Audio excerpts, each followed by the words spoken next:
Yo, what's up everybody, RichKids20 here, and I wanted to do one more Mr. B story before I went to bed tonight, because I wanna chill, relax today, and I ain't quite ready for that sleep yet, even though I gotta work tomorrow, which sucks, but what are you gonna do? So, I want to get one more story in, and this is gonna be a long one, because I found that usually the length of my video is double the length of the video, because I don't know, I got a lot to say. Whatever. So today we have the monster in her bedroom was real. Mature audiences only. Now, of course, that makes me think of the monster. I mean, again, the title is not always the title of the video itself. Just, it's a red herring title sometimes. But my guess, just based on that title alone, is that little kid was like, oh, there's a monster in my room, and they're like, there's not actually a monster in your room, and it turned out to be an actual monster in the room, but that monster was a human. Now the jury is still out on the guessing jury is still out on whether that was a family member that was the monster in her bedroom, or a stranger who happened to get in there. Either way, it's mature audiences only. This is only on select few videos, so I think we're in for a crazy, tragic ass time. This could end very badly and very brutally. And for the horror factor, not really against it, though I will feel bad if this little kid ends up getting ganked in her bed and just gibbed. Like, that's gonna be fucked up, and I'm hoping that that's not the case, but you never know when this is mature audiences only. Yeah, that was the wrong button. I ended the video. I wanted to get into here. It's been a long couple days. All right, Mr. B, my boy, Mr. B, tell me a story. I wanna hear a good bedtime story right before I go to bed. Give me something fiery. In a little town in the middle of America is this two-story house that's very modest, very plain. There's nothing unique about it. And it's two-story, easy roof access, entry from a stranger. Things are already adding up. It's even set far off the road behind some trees, so you really can't even see it. Easier access. But today, when I tell you what happened inside of that house, you will never be able to look at it the same way again. Be sure to stick around to the very end. Okay, but I'm gonna be able to look at my own house the same way again. Now I'm a little nervous, Mr. B. What you doing to me? Of today's video, because we have an important "where are they now" type of segment. But before we get into today's story, if you're a fan of the strange, dark, and mysterious delivered in story format, then you've come to the right place, because that's all we do, and we upload once or twice every week. So if that's of interest to you, please ask the like button to help you move out of your apartment and offer beer and pizza as payment. Once they accept and the move is complete, only serve O'Doul's and anchovy pizza. Also, please subscribe to our channel and turn on all notifications so you don't miss any of our weekly uploads. Okay, let's get into today's story.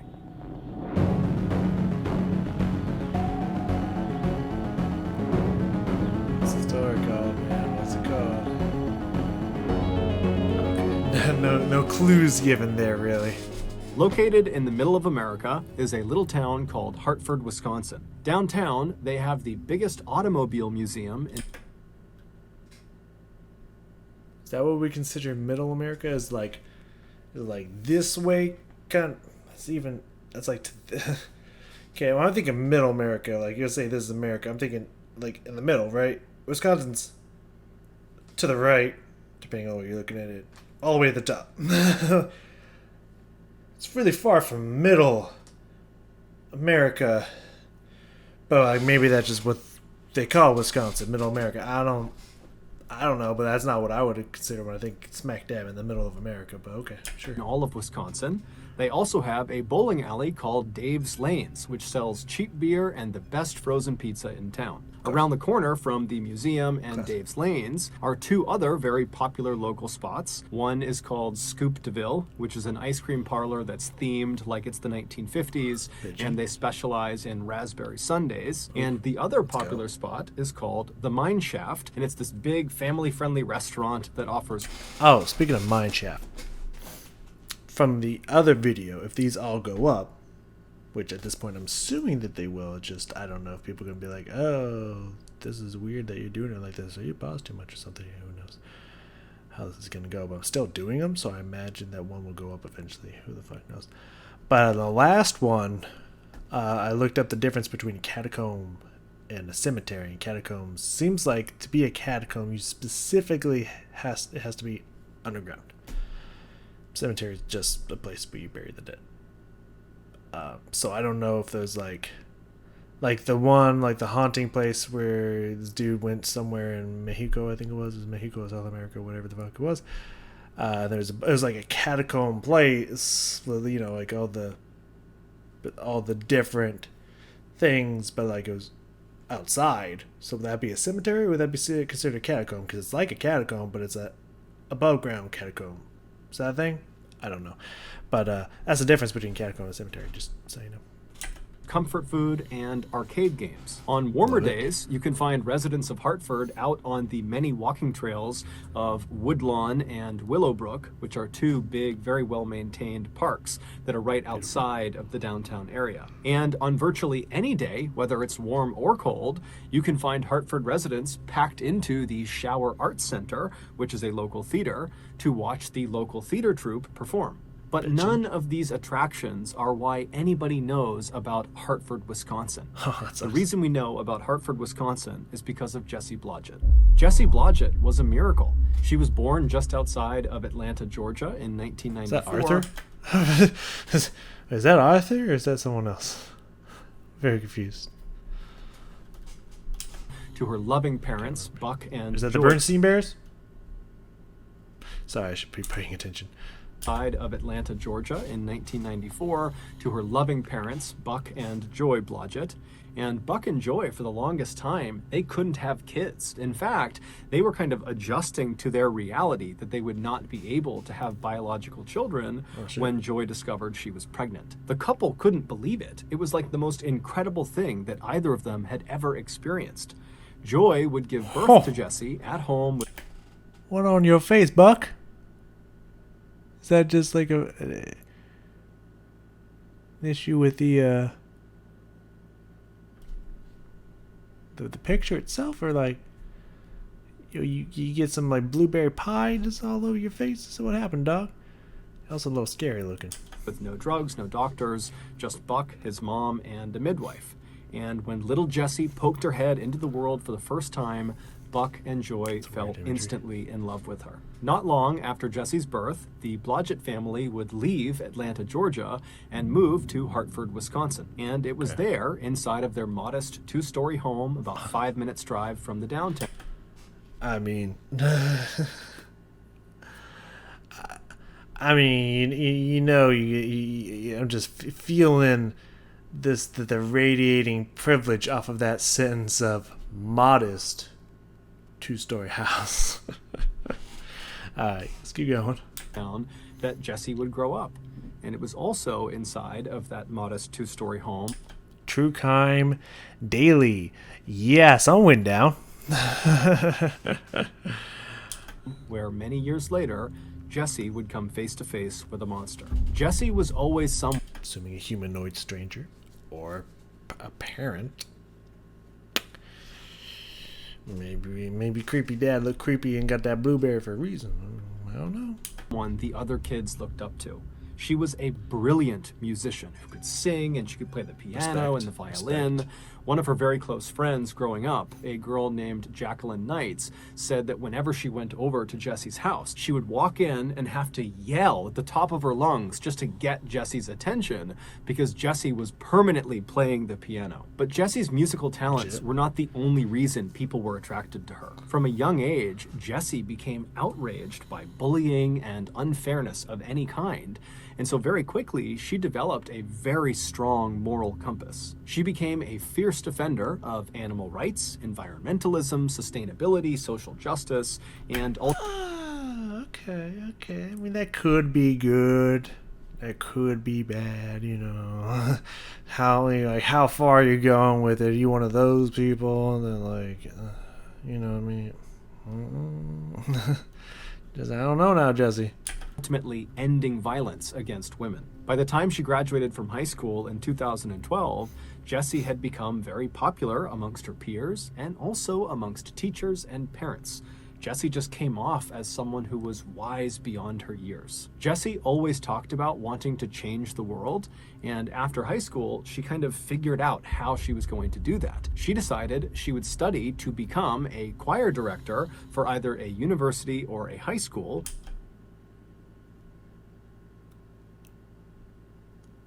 I mean, I decided that I wanted to be a band director for either university or high school. I didn't know that I was changing the world. I know music's powerful. Don't get me wrong. I just didn't know I was literally changing the entire history of our universe. I am pretty awesome. I don't know what to tell you. Okay. Because through that role, she would be able to teach and mentor upwards of 100 young lives every single year. So in the fall of 2012, Jessie would leave Hartford and head off to the University of Wisconsin in Milwaukee, which is about an hour southeast of Hartford, and there she would enroll in their musical education program. And during that first year at the school, Jessie did so well in that program that she was offered a talent scholarship for the following year. After wrapping... I mean, first off, she's showing off. But secondly, did she not... Did she flunk out and is going to shoot her parents later? Because it sounding a little familiar right now. She's sitting a little familiar right now. I'm just going to say, sounding a little familiar. Up her incredibly successful freshman year in college, Jessie came back to Hartford, Wisconsin to live with her parents for the summer. Now, unlike other college kids that were back home for the summer, Jessie was not treating this break like it was a vacation. Instead, she decided she would just jump right into her musical education career. Yeah, I mean, if the local high school or whatever knows you, what's the high school you went to, you can probably join up with the choir teacher and start getting training and stuff in early. That's really smart. And so as soon as she got home, she started her own business teaching voice. Or that, because summer, school would be closed. That makes sense. Voice and piano and violin to kids in Hartford.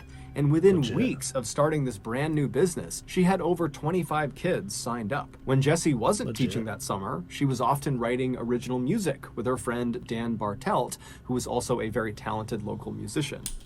So, I thought this was going to happen when she was a little kid. But now this is going to be a monster in her bedroom when she, full-on college adult. It's taking a very interesting turn. Or when she wasn't doing that, she was rehearsing at the Shower Arts Center, where that summer she had auditioned for and landed a central role in that summer's musical, Fiddler on the Roof. Oh, well, that actually makes a lot of sense. Jessie was the fiddler, and she was very excited about this. The musical opened to a packed house on Friday, July 12th at 7:30 p.m., and Jessie... Hey, that's the dude if he was a rich man. No. Yeah, okay, I recognize it. And the rest of her cast were incredible. And then the next night, July 13th, Saturday, they had another big performance at 7:30 as well. And then on Sunday, July 14th, they had a matinee performance at 2 p.m. After that matinee, Jessie and the rest of her castmates headed off to another cast member's house who had a pool, and they had a big pool party to celebrate the end of their opening weekend. And during this party, Jessie spent half of her time sitting around the pool with her castmates, and the other half of the time she spent petting llamas that were in a nearby field. Jessie would finally leave the party and get back to her parents' house sometime after midnight, and when she went inside, her mother, Joy, was still awake. And so when Joy heard her daughter, she came out to the front of the house, and she was getting ready to ask Jessie, how was the party, when she noticed right away that something was off about Jessie. She looked upset about something. Is the monster gonna follow her home from the pool party? And so Joy asked her, are you okay? And so Jessie looked like she was about to maybe go into a lengthy explanation about why she was feeling the way she was feeling, but ultimately Jessie just kind of stopped herself, and in a tone that was less upset and more just annoyed, she would tell her mom, the guys in the cast, there are these two older guys that were kind of... Uh-oh. Uh-oh, stranger danger. Hitting. Well, not stranger danger. That's usually the more likely and scarier situations. But the older guys are hitting on her. Got it. On me, and those are my friends, and I felt like they were crossing the line, and it was just totally uncomfortable. And so Joy began asking some follow-up questions to get a sense of how serious this was, and it just seemed like it wasn't that serious. And pretty quickly the two women said goodnight to each other, and they both retired to their rooms to go to bed. The next morning, Buck and Joy got up fairly early, around 7 a.m., and Jessie, she stayed in bed because her only commitment that day was a lesson she was teaching one of her students at around noon, and they'd be coming by the house for that lesson. And so her parents knew she was sleeping in, and so Buck and Joy, they're kind of going about their morning routine. Buck left ahead of Joy. I noticed there's a lot of was terminology going through here, and there's a potential because it was a past leading up to the present, but I'm feeling she ain't gonna live through this one. I have a strong feeling she ain't gonna live through this one. It's like setting up all the amazing accomplishments so that it hurts more when you tear it down. I'm seeing the pattern here, the storytelling pattern here, Mr. B.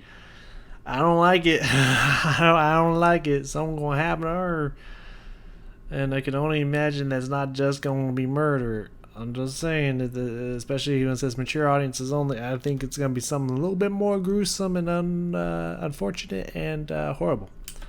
Probably around 7 or 7:30, and then at 8 a.m., Joy, right before she left the house, she brought some laundry up to Jessie's room. And so she opens Jessie's door, she goes inside, Jessie's asleep, and Joy, Is she asleep? Oh, she's asleep. Also, well, it's 8 a.m., but I would say, who doesn't knock? Come on, you gotta knock or something. Puts the laundry down, and she considers going over and waking her daughter up just to say good morning and maybe goodbye.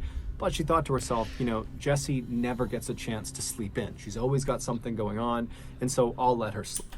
Yeah, I got that. She ain't sleeping. She ain't sleeping now. She ain't sleeping. And so Joy just quietly left the room. She shut the door behind her, and she headed off to work. At around noon, Joy would leave her office and head back home for her lunch break. And so when she walked into her home, she was expecting to see Jessie awake because Jessie had one of her students arriving any time. But when she walked inside, the house was silent. Jessie was not downstairs. She apparently was not awake. And Joy had seen her car out in the driveway, so she knew she hadn't left. And so kind of annoyed, Joy walked to the foot of the stairs and she yelled upstairs. Killer might be in the house, dog. For Jessie to wake up. Why would you still be in the scene of crime now you get out? Hey, your student's going to be here any minute. And then Joy left the foot of the stairs and walked into the kitchen and made herself something to eat. After a little while, as she's finishing making her lunch, Joy hears a knock on the front door. And now at this point, Joy is really annoyed because Jessie has still not made a sound. She has not come downstairs. And so Joy, she goes over to the front door, she opens it up, and sure enough, it's Jessie's student. She asks... I feel bad for that student. I mean, everyone in this situation, but it's about to feel real bad for her. But that student especially showed up for a lesson. She's going to walk up and like, what's the mom going to tell her? Oh, she ain't giving you a lesson today. She dead. Like, how do you explain that one to the student? The student to come inside and wait for a minute, and then Joy hustles up the stairs. She goes right over to Jesse's bedroom. She opens the door up. Jesse's still in bed, and so Joy runs over to her to jostle her awake. But as soon as she is standing right above the bed, right over her daughter, and she has a clear look down at her daughter's face, she freezes. Moments later, she would call 911. Yep. Hartford 901, what's your emergency? My daughter is blue. I went to wake her up, and I just got home from lunch, and she won't wake up. She's Oh, my 19. God. Okay, hang on just a second. Okay. Okay, so is she breathing? I don't think so, no. But you check. like fucking check, though. Like, you know, right here. The pants are all wet, and she's got, it looks like strangulation marks. Choked to death. Pants are all wet. I mean, I have theories, but I don't want to share them. And this is a little disturbing to actually have the 911 call. That's crazy, but like great for the storytelling. There are strangulation marks? That's what it looks like. I don't know what's going on. I don't know what's going on. That's okay. I censored myself. I had to think about it for a second. Okay, okay. Follow me here. I love dark humor. Okay, dark humor makes me laugh. The stuff that most people would say, "What the fuck is wrong with you?" I find very funny. So whenever I watch people, especially Internet City, if you never watched Internet City, they're pretty fucking funny. I recommend it. Watch dark humor and stuff like that. It cracks me up. So that's where my brain went for a second.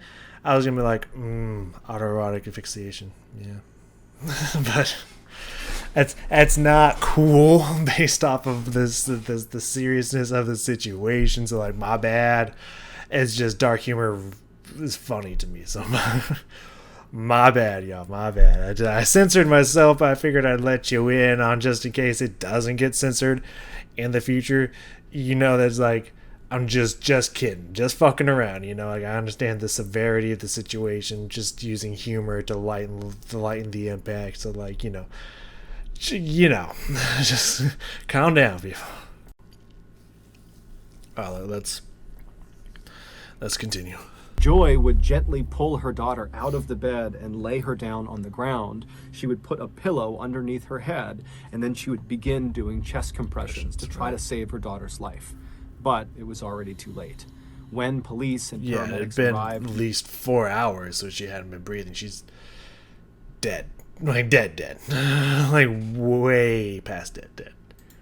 moments later, they came into the bedroom and they quickly determined that Jesse was deceased. When police looked at Jesse's body, they too saw the marks on her neck that her mother had referenced on the 911 call, and they also saw the same ligature marks on her left wrist and also on her ankles. That means someone was holding her down forcefully, probably grabbed and dragged her, and then also probably choked her. Like, I assume that's probably what that means. Result of these findings, the police on scene quickly concluded that this was not a naturally occurring death, this was not a suicide, this was a homicide. Yeah. Clearly rules out autoerotic asphyxiation, but asphyxiation, whatever it is. Because, like, I guess technically you could do that to yourself, but why would you? You know, on the wrist and the ankle and stuff. But yeah. And so, as gently as they could, the police ushered Joy out of her daughter's bedroom and led her downstairs. Yeah, this is now a crime scene. Like, you need to get out. I'm sorry, I know your daughter's dead in here, but this is now officially a crime scene. We can't have you touching anything. Because at this point, her daughter's bedroom was a crime scene. Yeah. I know a thing or two. You know, it's whatever. And they needed to keep it pristine so they could find evidence to figure out who did this. Once downstairs, Joy was reunited with her very distraught husband, Buck, who had just come home as well. And the two of them, I mean, their life is destroyed. Their beautiful baby girl, their only child, is now suddenly gone, and it didn't make... And she's perfect. Like, did very well. Like fucking, it pains me to see a musician go down like that. That's fucked up. I hope the person that killed her, I don't know what would be a suiting punishment, like strung up and just cut multiple times until they bleed to death, maybe something like that. And then when they don't feel any pain no more, start taking off limbs, see if they can feel that. You know, some kind of crime to, you know, punishment to fit the crime. You know, go back to the golden days of Victorian England, where they would just like, yeah, draw and quarter, baby. Like, you know, let's you can't be fucking with a musician like that. That hurts me deep, right there. Any sense. During the search of Jesse's bedroom and then also the Blodgett house at large, the police were not able to find any cord or rope or ligatures that could have been used to strangle Jesse to death. The police also noted that there was no sign of forced entry anywhere in the house, and it appeared nothing in the house was stolen. And so quickly, was the window... Is it, if it's second, well, it doesn't have to be second story, but especially if it's second story, was the window left open at night? Because that could be easy entry. Lead Hartford police detective named Richard Thickens began operating under the assumption that... Sorry. It's a grave situation. Dude's name was Thickens? Sorry, go ahead, as you were. The killer knew Jesse and targeted Jesse. Oh, yeah. That they would have known where she was in the house, they knew how to get in the house, and they went straight for her, they killed her, and they left. When Detective Thickens spoke with Buck and Joy just hours after they had discovered their daughter dead, he asked them if they had any idea who would want to hurt their daughter. Pool party. And at first, the parents said, no, we don't know anyone. But after some more prodding, Buck would say, well, you know, recently there were some tree limb cutters that were cutting limbs right outside of Jesse's bedroom window. And so maybe they looked in and they saw... That would be a hard... That if it was like this, if this was a crime scene photo, this is what it looked like when she died. That's hard to get into with this with the shutter polar, whatever the fuck it's called, official term is for it, tied up like this, covering half of the window and these in the way. It'd be pretty hard to get in without and having to get over here without waking her up and or making some kind of noise. It's hard to get in here without making sound, then to get onto the bed without her waking up and then immediately having a visceral reaction, yelling, screaming, whatever. Something fishy going on here. A teenage girl who was all alone, and they came in and they attacked her. And then Buck also said that in addition to teaching music that summer, Jesse had picked up a few hours working at a restaurant down the road. And recently, she had come into conflict with one of her coworkers who began acting very inappropriately with her. He basically would walk past Jesse and intentionally bump into her and rub into her and just get inside of her personal space. Come on, man. That ain't cool. That ain't cool, man. Like,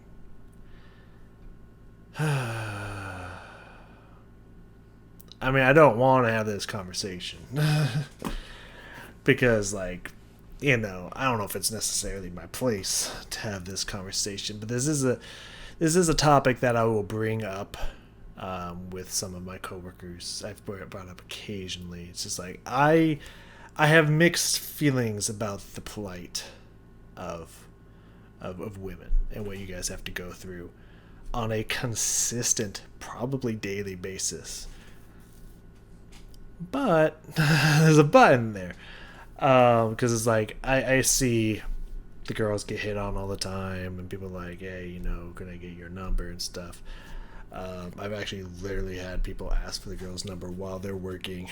They've even asked me like, hey, can I talk to her? I want to get her number. It's like, bro, we making pretzels right now. I ain't got time for this. Move along. Fucking horny teens, man, I swear. So like I feel bad how often, you know, women get hit on and like stuff like this happens, like inappropriate stuff like this happens. Like I feel really bad for you. Like that's gotta suck. But at the same time, no one ever asked for my number. Like, you know what I mean? Like, a little jealous at the same time. He's like, no one ever asked for my number. No one thinks my body's so attractive that they feel like they need to touch it. Like, no one gives me or any of the guys I know that kind of attention. So like, you know, it must be nice. At one point, like, it must like really fucking suck. But at the same time, it's like I wish people liked me that much. Like, shit, you know. So like it's hard because like at the end of the day, that's not cool. Like, don't put your hands or body on someone else trying to feel something up. You know, that's not cool, man. That's really not fucking cool. And like you like you should get fucking nut punched for doing something like that. You know what I mean? Like a touch for a touch, if you know what I'm saying. Like just boom. Like, oh God, sorry, Mike. I'm so sorry. If you don't like getting the fucking stomped on them nuts, don't touch me. You know what I mean? Where was it that I don't remember what she would touch. I think it was inappropriate.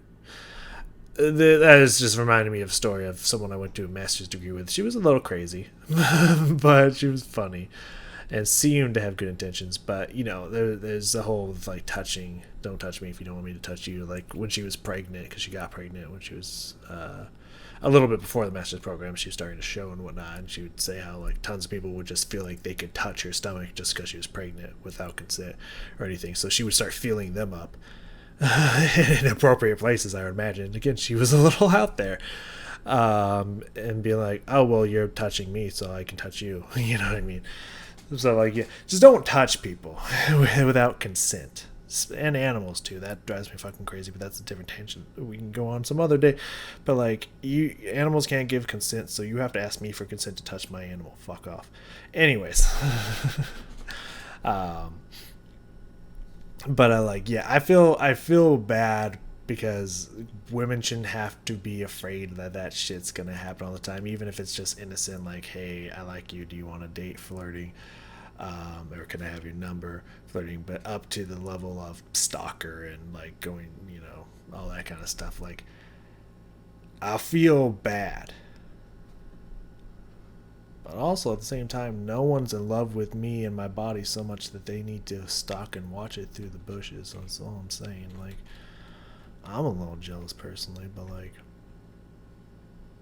that's also because I feel like I could possibly take anyone who wants to kind of break in and try to do anything to me. So, because also I'm very paranoid and I have everything set up in a defensive position, but still I feel like I could take them. So like, I'm a little jealous personally, but like I feel for the plight at which you have to go through on a daily basis. Like, that shit's fucked up, and I'm sorry.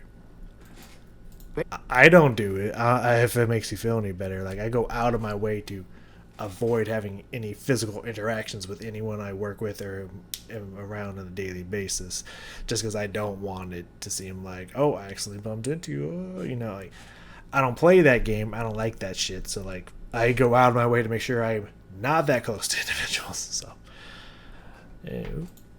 Case, and this coworker was aware of the fact that Jessie was really upset and had already told her family. And so perhaps this coworker was disgruntled and was seeking revenge. Also, Joy would point out to the detective, there's a lot of situations that could be going on here, that the night before, when I had another fucked up dark thought. What if it was like all three of them? Please don't be all three. That'd be so fucking fucked.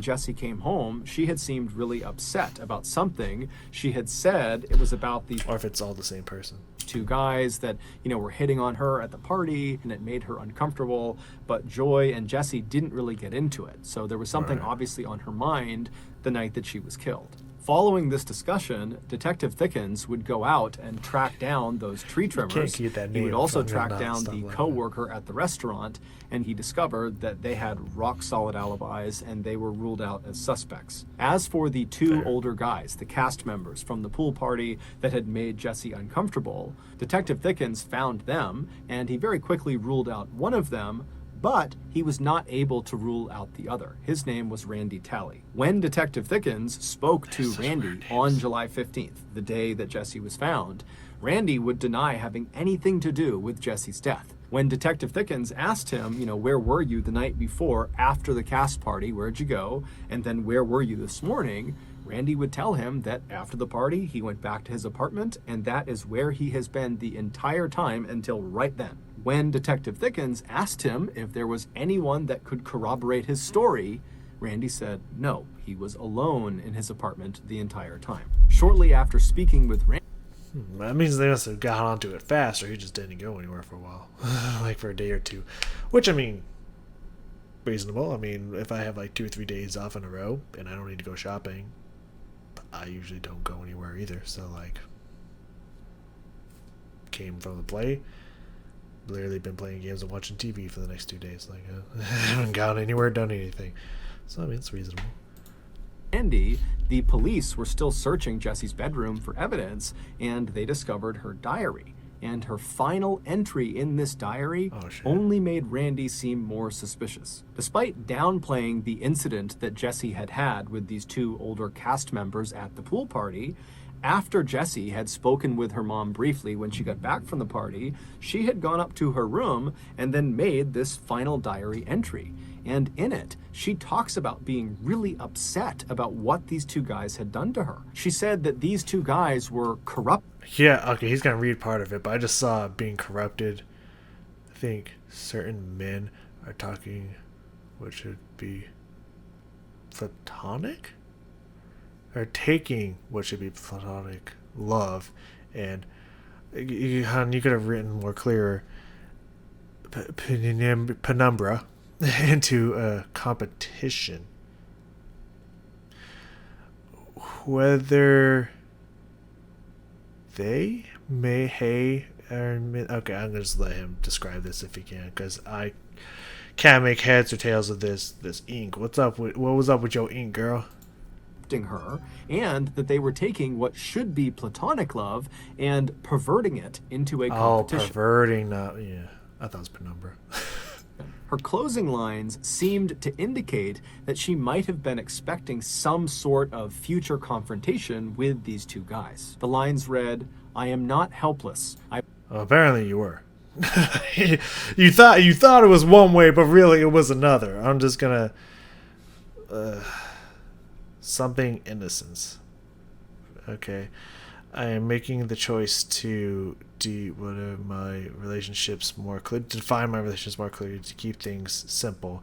I appreciate the loving support of those in my life, and he'll read the rest of it. I will recognize problems and confront them without fear. God be with me. Sorry, again, dark humor, but God wasn't with you in that day.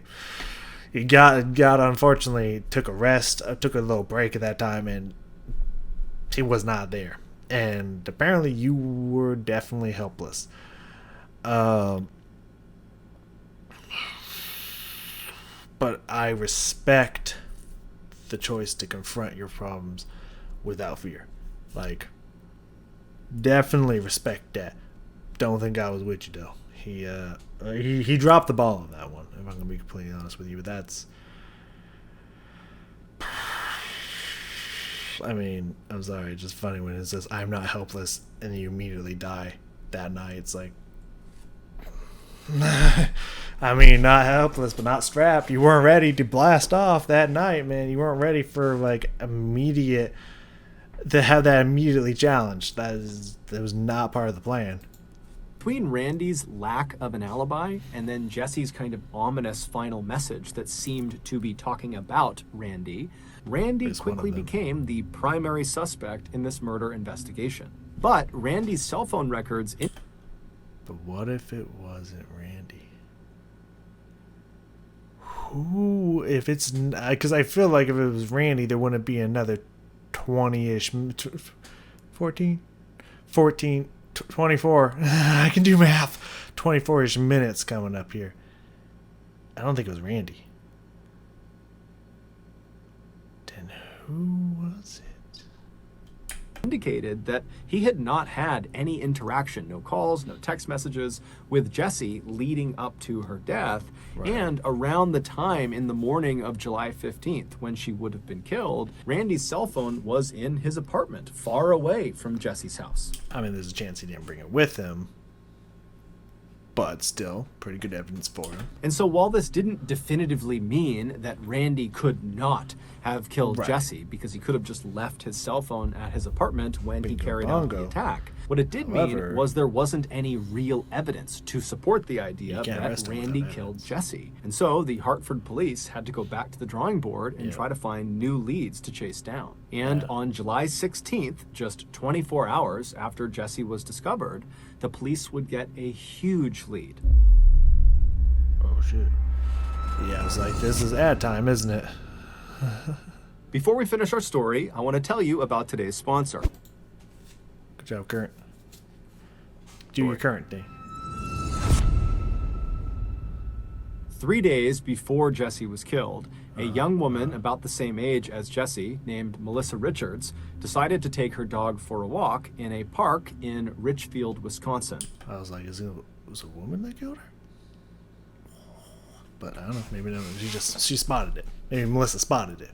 Saw the action. Which is a small town about 10 miles southeast of Hartford. When Melissa pretty pulled far. her car into the dirt parking lot that connected to the walking trail she intended to go on, she noticed there was only one other car parked in this lot, and it was immediately on her left, pointed nose away from the entrance. It was this blue minivan. And so as she's driving in, she looked over at it and she noticed the driver had their legs poking out of the driver's side window as if they were laying down across the front seats. And so this didn't really matter to Melissa, but she definitely took note of Right. this Notice it, but like, well, what the fuck do I care what this person's doing in their vehicle? person in this van. And so she drives past the blue van on her left. She drives all the way across to the other side of the dirt lot. But I do feel like in some semblance you should check if they're alive or not. See if they're just snoozing or if there's like signs of death. I don't want to get too close, but like, you know. She parks her car, she hops out, she gets her little dog Remy out of the car, and then she walks away from the parking lot and heads onto the walking trail into the woods. The trail that she was walking on Video reset. Let me go back a little bit. is onto the walking trail into the woods. The trail that she was walking on was basically a big loop that ended at the entrance to the dirt parking lot. And so Gotcha. when she was done with her walk, she would be walking directly across the entire parking lot, which would mean she would be walking on foot past that blue minivan if Right. it was still there when she was done. Right. And so Melissa does a 30-minute loop. She gets all the way around and she reaches the entrance to the parking lot, and she sees the blue minivan is still parked where it was, except the driver no longer has their feet poking out of the window. Potentially a good sign. That does remind me of a situation where I had to call the security, because like I was coming out. I don't remember what I was doing. I don't think I was working that day. I think I just needed to take some of the money to the bank and whatnot and get some change and stuff like that. So I came in, or supplies or something. I don't fucking know. Like when I came out, there was this old dude snoozing in the car. Like he was snoozing hard. Like dude was like, and he was old. So you know, naturally being a young person, just like if an old dude's like that hard conked, they might be dead. I'm not taking that chance. So you know, I called up the security officer. They didn't pick up. So because you know, I don't know, security's not that great at this place, but we haven't had any issues, so I guess we're lucky. So I left a voicemail just like, hey, there's an old, like, because I left him a voicemail afterward because I started my car and I was just kind of watching him in my rear view mirror because there's a park like right behind me, and I was just kind of watching him like this bitch looked dead. I was just right like this bitch looked dead, so I just like boom, laid into my fucking horn, just bang, just to see if he would wake him up. Like, oh, what was that or something. Didn't even fucking move a muscle. I was like, well, this bitch dead. Like, this bitch dead. So I called up the security office and I left a message just like, hey, you know, like, I mean, no super rush, because I didn't say this other part. I did kind of say like no rush or anything, because in my mind I was like, if he's dead, he ain't going anywhere. So like, no rush really. It'd be unfortunate if he's dying, but like, you know, if he just died in his sleep or something, like, he ain't going anywhere. So like, no real rush. Again, dark humor. It's just, but like, outside of like around this area, there's this old person sleeping in a car. Honestly, I'm not sure if they're alive or not. You might want to just, you know, if you just happen to be looping in the area, you might want to stop by and check this out. But when I came back, the car was still there, but the old man was kind of up moving around the car and stuff. I was like, oh, okay, that dude he's so old, man, he sleeps through everything. I was like, okay, he alive. Okay, we're good. I'm glad he's not dead. Because when I was pulling back up to the mall, I was just like, if I come back and there's like an ambulance and just like cops and stuff outside the vehicle, I'm gonna be like, oh shit, oh man, dead.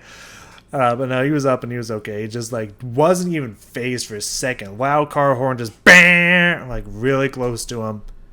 Didn't even fucking phase this guy. Didn't even hear him. Didn't even do like a little twitch or any kind of movement or anything. You know, roll over to the other side. Nothing.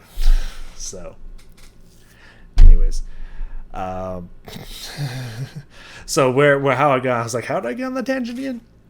Like, you know, you make sure that that's not a dead body is all I'm saying. Like, in some way, shape, or form, that doesn't require you to go over to said vehicle. You know what I mean? Just in case it is a dead body and there's the killer in the car. Hey, you're now you're witness.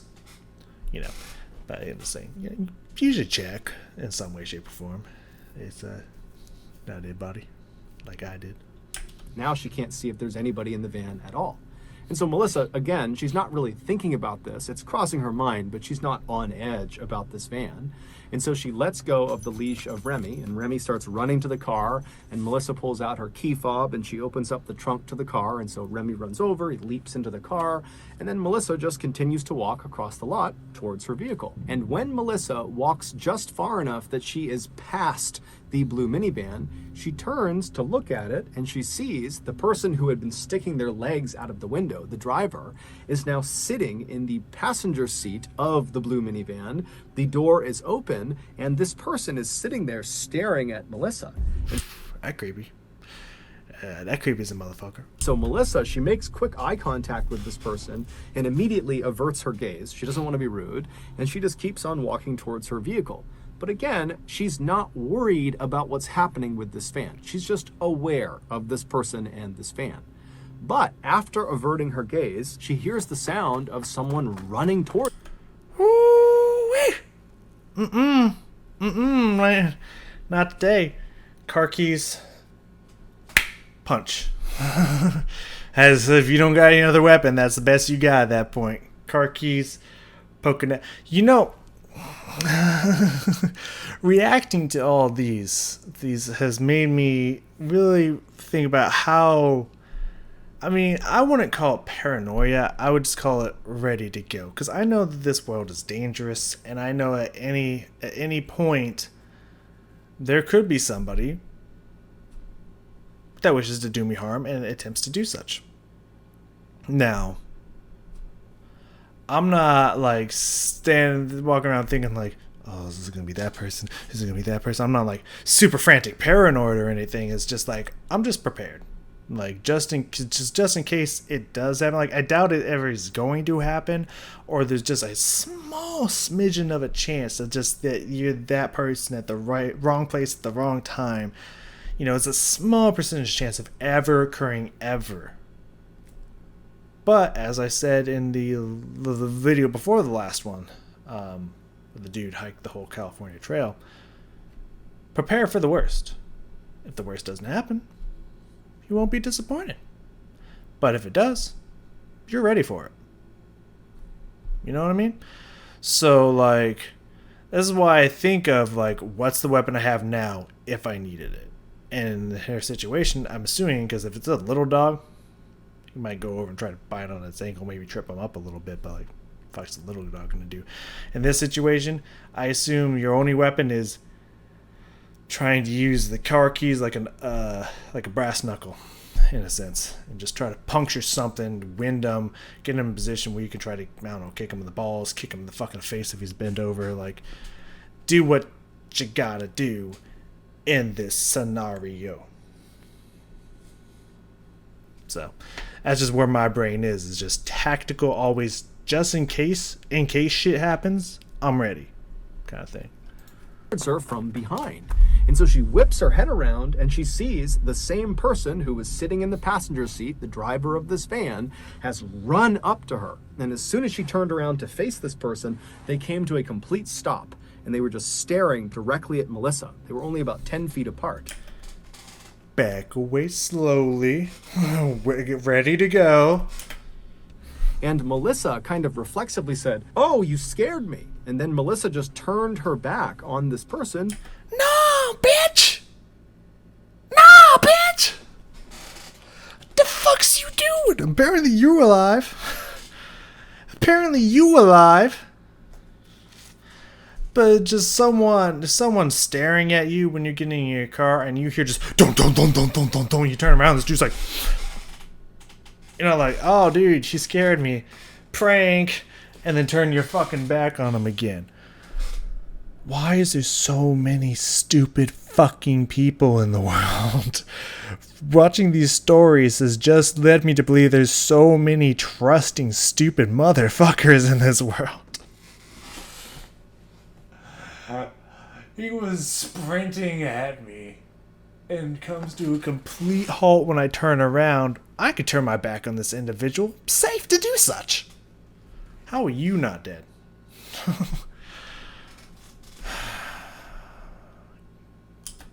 And continued walking towards her vehicle. And after taking only a couple of steps, once again, she heard the sound of this person behind her start running towards her. And immediately she whips her head around again and again. This person comes to an abrupt stop as soon as Melissa's looking at them. Except now Melissa knows something's not right. Oh, now you know. Oh, now you know. Melissa. Bitch, please. Now you know. I'm sorry, what? Oh, now you know. Oh, something ain't right. This motherfucker playing red light, green light with me. Now there's a problem.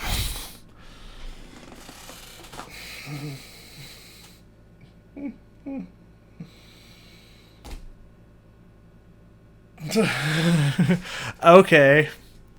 Oh, now I recognize there's a problem. He did it twice. Certainly he won't do it a third time, right? Is that going to be your next line of reasoning? Because you're already kind of heading that direction. And, worst of all, she looks down, and in this person's right hand, by their hip, is a knife.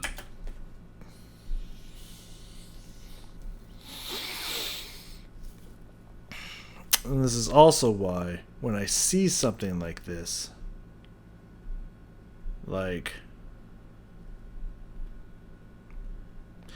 when I see something like this, like if I'm walking to my car and there's a person, sorry, my roommate, I hope my roommate, these things make me second guess, these videos make me second guess, just turned off the fan in the bathroom and I was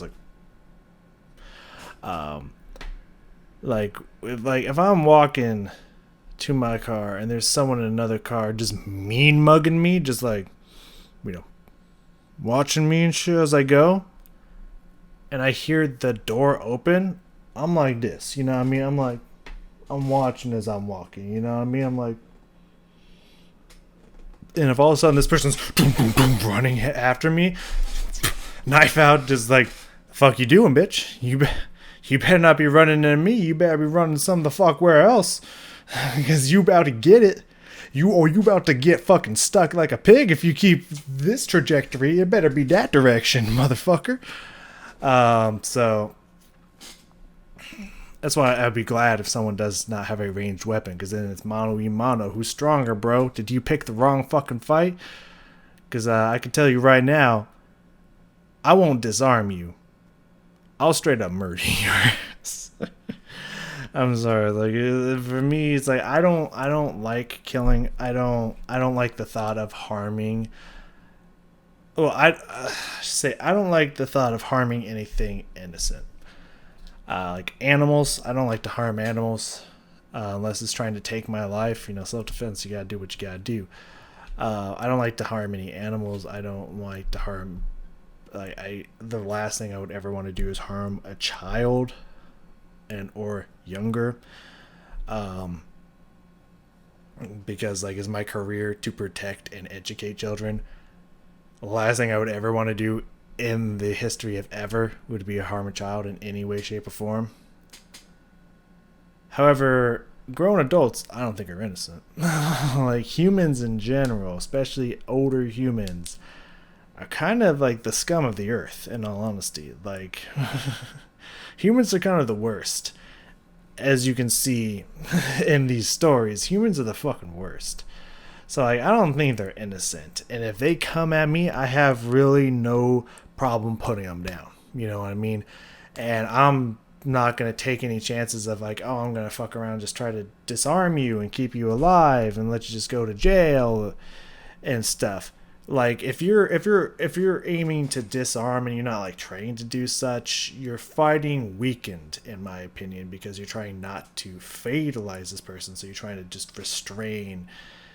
But if you go in with the intent of, I'm going to fucking maim you, which will probably end you, you have a much clearer chance, a much desired goal that you're not being held back by yourself at all. You're not restraining yourself at all. It's giving you, in my opinion, a much better chance to do what needs to be done to protect yourself.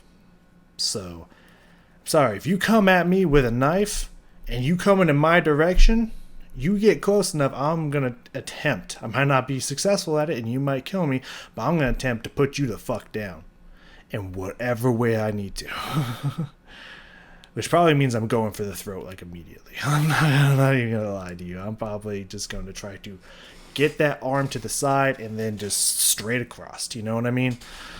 Like, that's probably going to be my game plan. To the side and just slit. So... You know what I'm saying? Like, there ain't gonna be no, like, I'm gonna run to my car and try to hide from this person. It's gonna be like, oh, it's like that.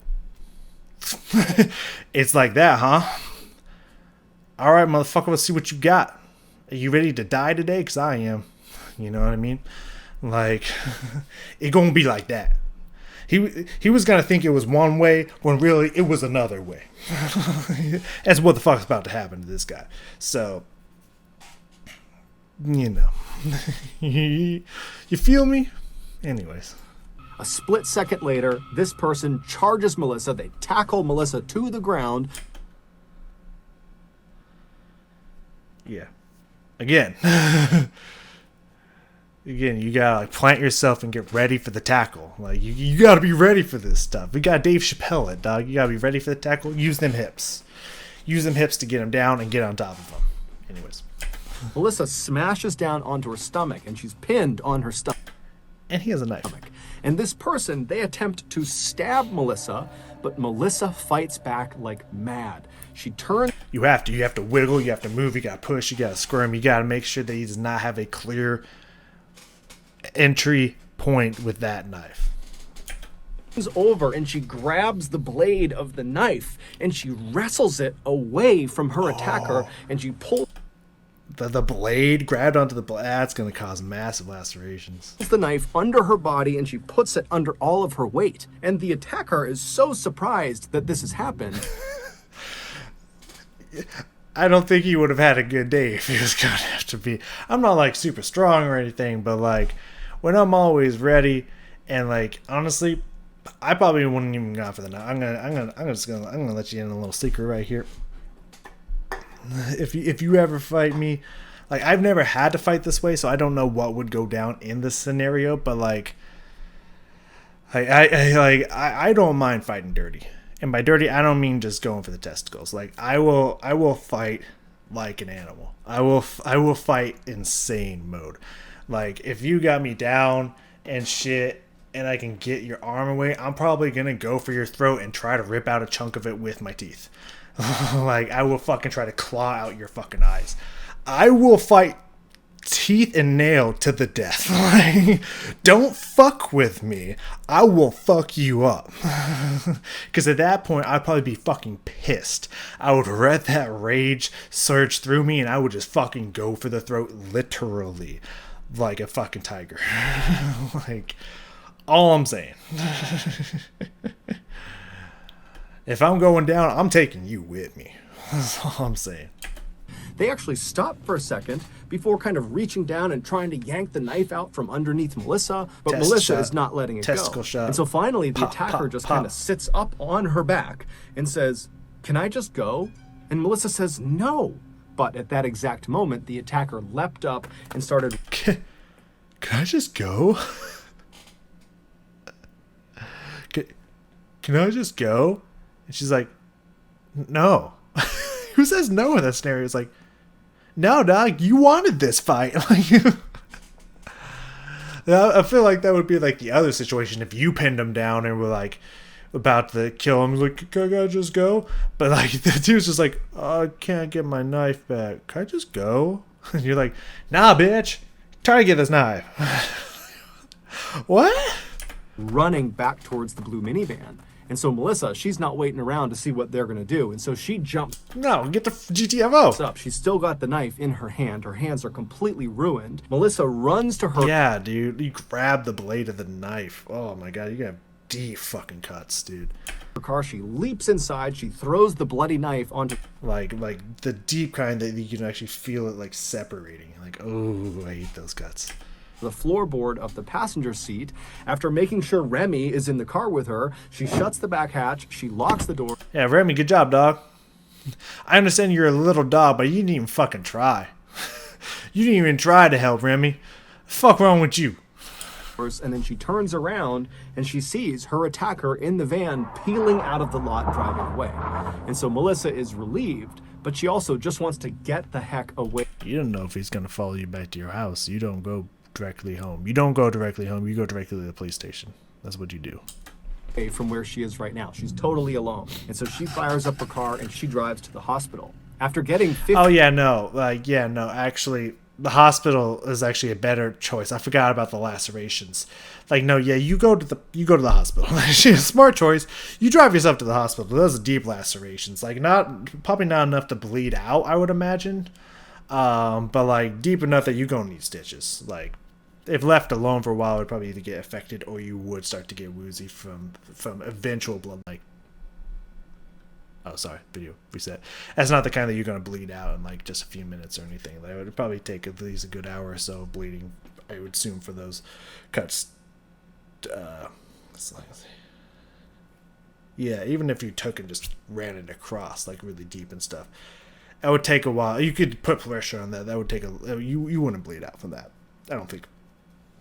I mean, with enough pressure, it would take a long time for you to get woozy and bleed out. I would imagine at least take. I'd say you at least have a good hour plus, that depending on how deep the lacerations were.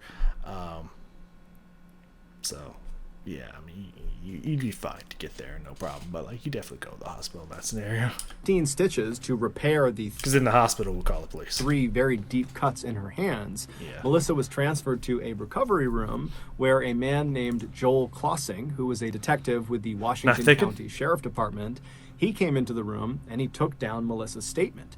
Now, Melissa was very shaken up about what had just happened. She had no idea who almost this died. person was, why they attacked her. But despite being shaken up, Like, why did you pray red light, green light with this motherfucker? Come on, girl. Like, you back away slowly. Of course, at that point, you probably would have charged anyways, but you would have had more distance to react to it.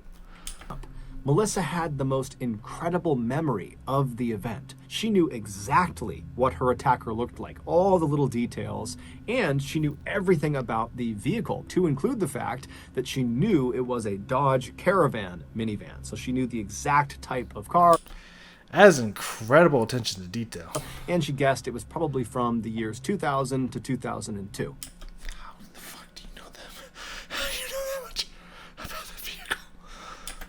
And so Melissa gives this incredible statement And Detective Klossing, he goes back and he has a composite sketch made of the attacker. And then on this sheet that showed the attacker, there was a description of the vehicle and where it was located and some details of the case. And so Detective Klossing releases this sketch and the information to the media, and he puts it around town. And he's expecting someone in town to know who this person is because the description is so good. And someone would come forward. On July 16th, shit. one day after Jesse had been killed, a deputy from the Washington County Sheriff Department, he came forward and said, hey, I saw your flyer and I read the description Melissa gave about the type of vehicle this person was using, and I have seen that vehicle parked in the exact same spot in that park. I was there a couple of weeks ago. I saw it there. There was something weird about it. The driver was acting strange. And so I actually ran the license plates to see if there was some outstanding warrants or something going on with this person. But after I ran the plates, nothing came up. And so I kind of just forgot about it.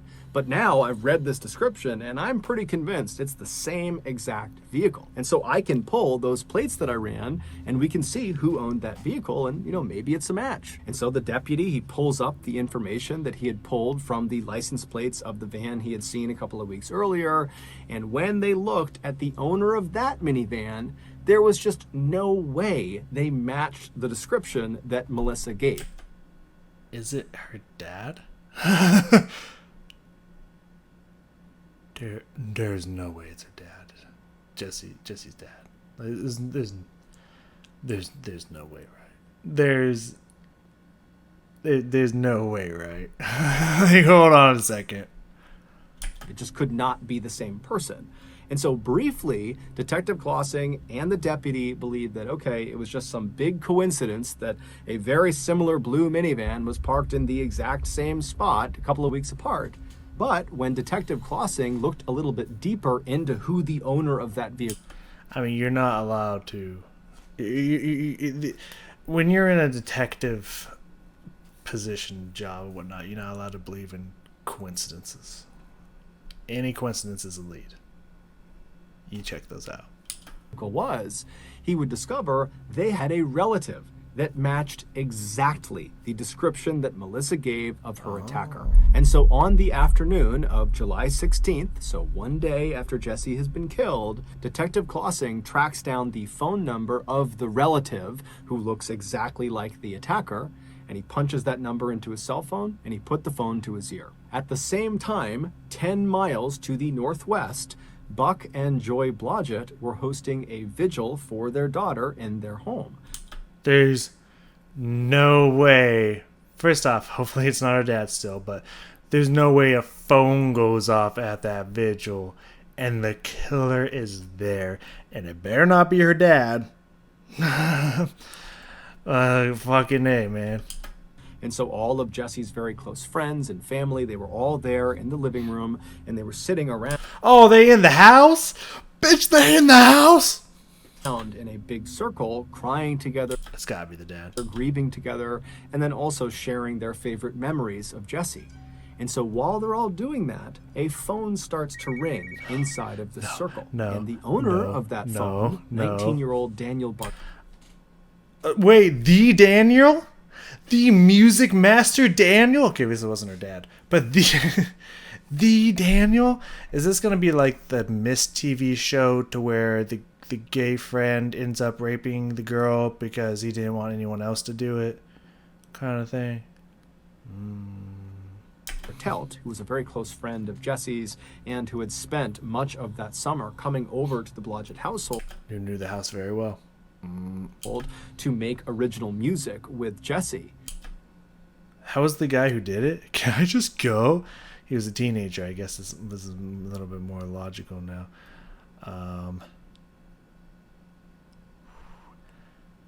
What is the conversation gonna be like in the circle? Like, oh yeah, I can meet you.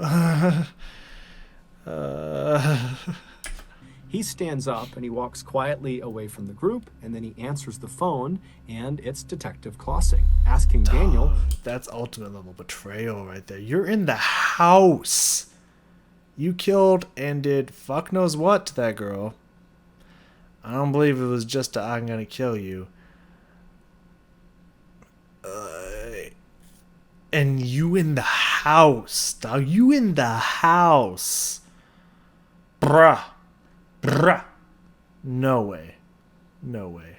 To come into the station to talk about Melissa Richards. Daniel would make his way to the police station that afternoon, and he would be interviewed You ain't got a fucking book, dog? by Detective Klossing and another detective. And even though they had brought Daniel in to talk to him about Melissa Richards, it was not lost on these detectives how strange it was That he was at the house of Jesse and he was friends with her.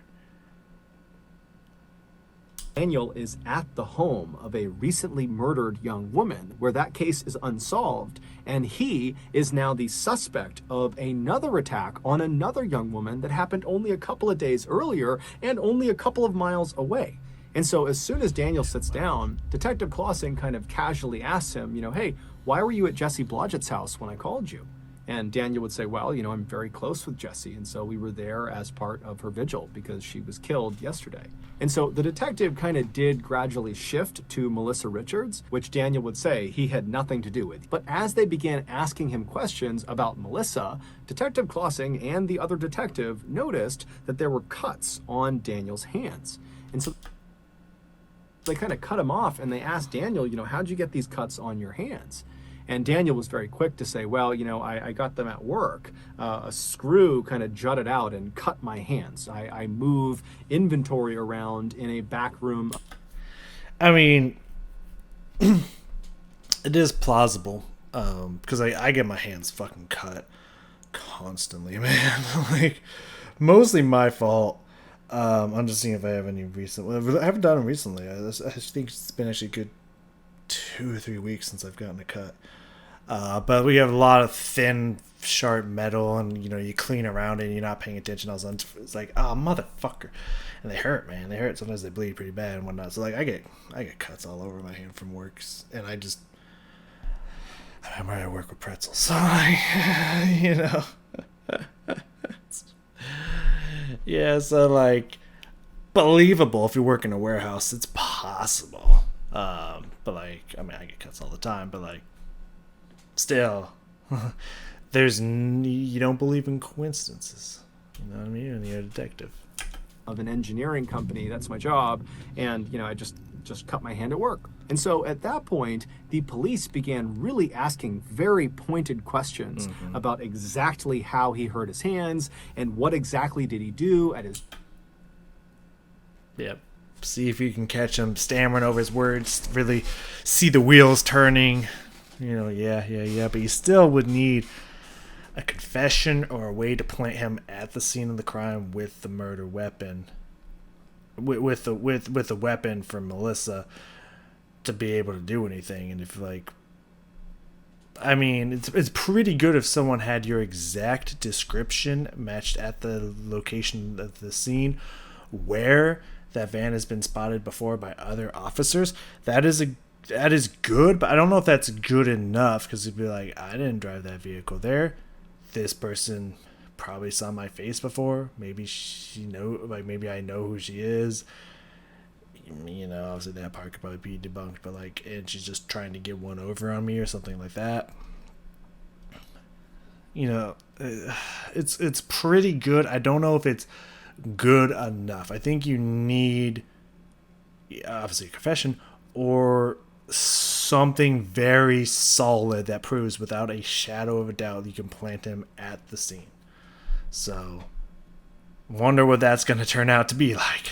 Job, and at some point, when it just seemed like there was something off about his story about how he hurt himself, one of the detectives just says to Daniel, if I were to call your employer, this engineering company, would they say you, Daniel, are currently employed with them?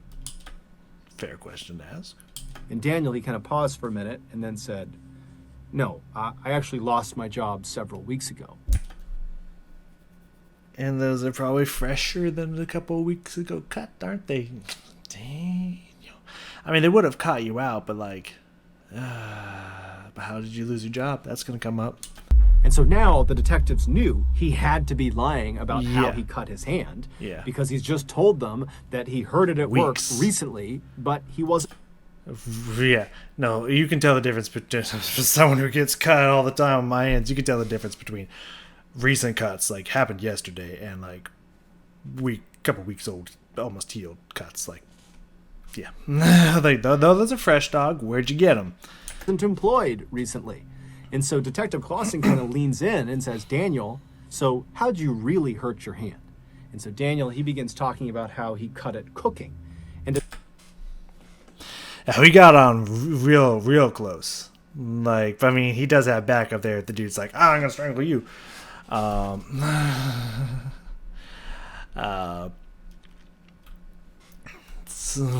he got real fucking close there. But like, I kind of want to watch this, the like these interviews and stuff, the questioning and whatnot. That'd be pretty cool.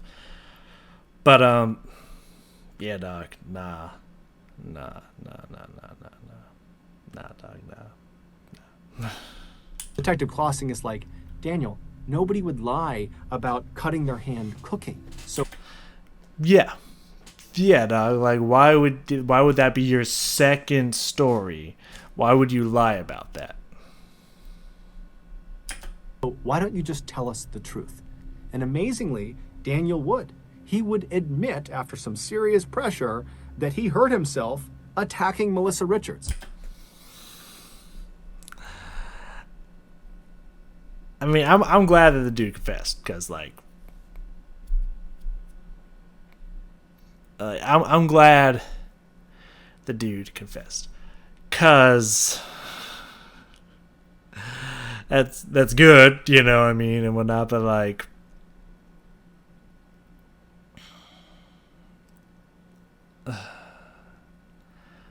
I mean, this is dark, and it's not even funny dark. It's just like, I could think of a story to give the cops, but I'm not about here to give fuel to other people who's thinking about doing this and whatnot.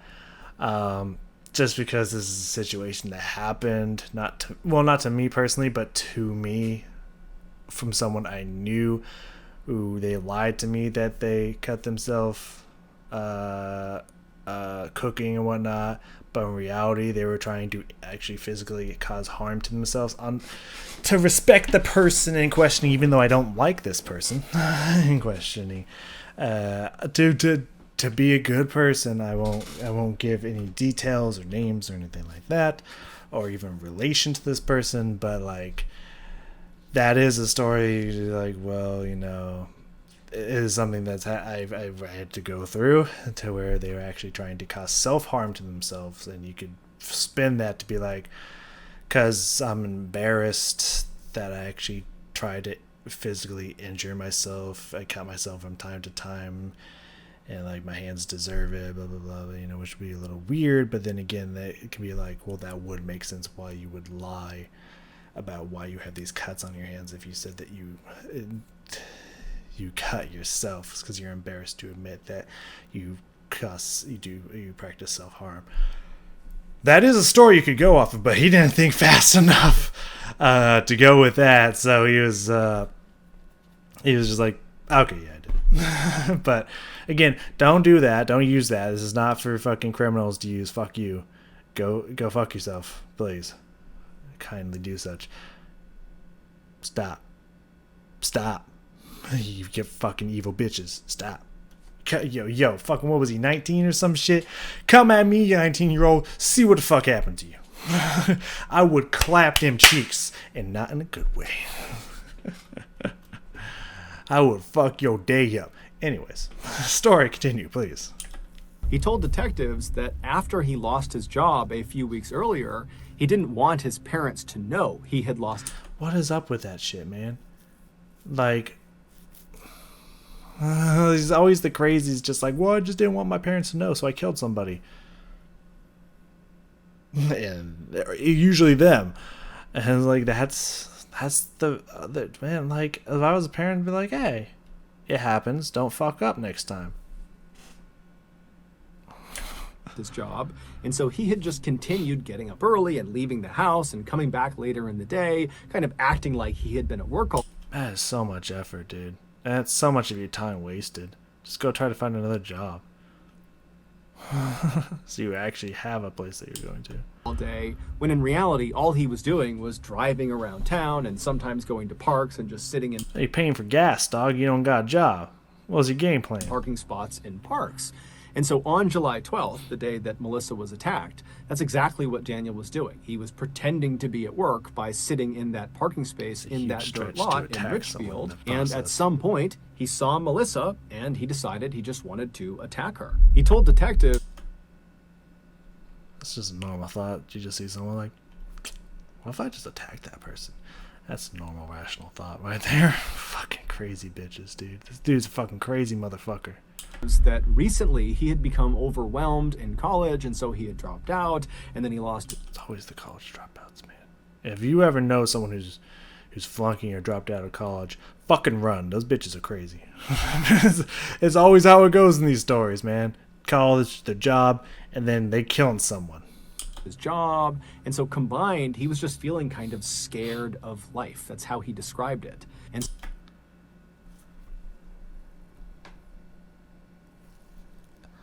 I mean, it makes sense why he was so weird playing red light, green light with the girl. But like, dog. But like, dog. There's no way, though, right? That you would just like, oh, maybe, I'm gonna tackle you. Come on, bro. Like, it clearly did not have. You're hesitating in your mind when she saw you. so he wanted somebody else to feel scared too. And so that was why he said he attacked Melissa. But despite admitting to this vicious, violent crime against Melissa Richards, Daniel, when asked if he had any connection to the Jesse Blodgett murder, he would say, absolutely not. I love Jesse. I would never hurt her. That's true. But keep pressuring him. He folds under pressure. If you can catch him in a lie, he's done. But when Detective Klossing reached out to Detective Thickens of the Hartford Police and told them you should look at Daniel as a potential suspect in your murder case, it would quickly come to light that Daniel was lying again. I'm surprised. Catch him in the lie, and he'll fold under the pressure. Daniel was raised in a good, loving family. He was extremely smart, straight A. This is why I don't want kids, man. This is one of the. It's like it's ruining camping for me. It's ruining everyone want kids, man. Like you can raise, you can show them all the love in the world. You can be super supportive and awesome. You don't abuse them. You don't do anything wrong, and then they just flunk out of college all of a sudden. And they think life is over and they just want to fucking kill somebody. Often you. If I ever do have a kid, I'm just going to tell them, like, hey, if you flunk out of college, it's fine. It's like, it's cool. If you lose your job, that's fine. Let us know. And we were like, we'll help you. Please don't fucking kill us. I don't trust you bitches. Student. I'm starting to really feel Chris Rock in that old special, Bigger and Blacker, I think is what it's called. To where he said, what terrifies me most is white kids. Well, these white teenagers are fucking crazy, and you know what? Yeah, I'm starting to feel, dude, white kids are scary, dog. They fucking nuts. Anyways. Was an incredible musician, and he was really well respected by his peers and even by his teachers and other instructors. I mean, this was a kid who had everything going for him. But something went wrong with Daniel, and no one knows exactly why. Shortly before he attacked Melissa, Daniel had become obsessed with killing and death and murder.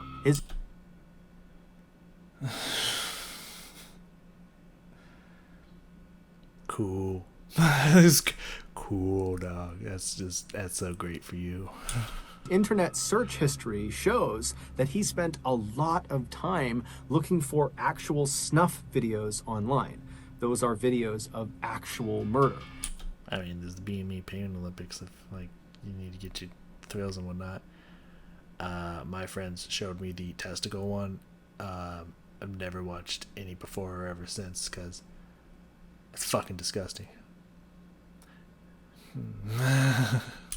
He also spent a lot of time looking up serial killers and spree killers, and he was especially interested in anybody who killed lots and lots of women. And then What do you got against women, man? Like, what's the shit? I'm so glad it wasn't his dad though, or her dad though. Like, goddamn. That would have been really fucked if the dad's phone rings in the middle of that scenario. finally, right before he would attack Melissa, Daniel, based on his search history, had discovered this one particular pornographic snuff film, and it was of this woman who was all tied up and hogtied, and after being assaulted, she was strangled. And Daniel watched this video over and over. And she had ties and was strangled.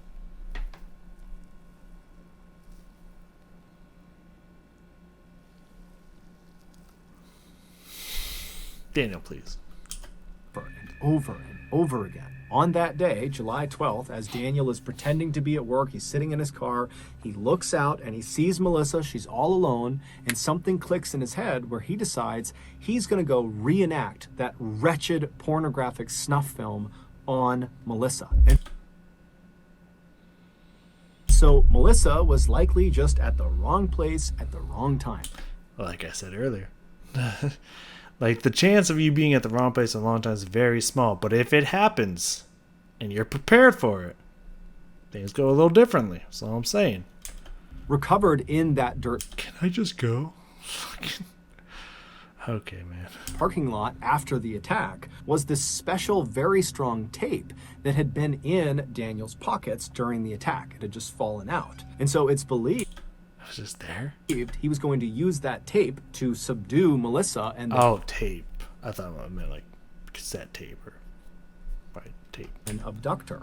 But obviously Melissa fought back and Daniel got spooked and ran off. 3 days later, on July 15th, it's believed that Daniel decided he wanted to try again. He wanted to act out this pornographic snuff film, but in real life. And this time, he wasn't going to leave it up to some random victim. He needed his victim to be totally helpless. He needed his victim not to fight back. And who better than And someone that trusts you. So you shouldn't have friends. You can't trust. No, just kidding. Don't trust anybody. This is becoming the Lonely Island YOLO video. Like, trust nothing and no one if you want to survive. Just stay in your house. Like, barricade everything. 19-year-old Jesse Blodgett, his close friend who inherently trusted him and would easily let him into her house, into her bedroom.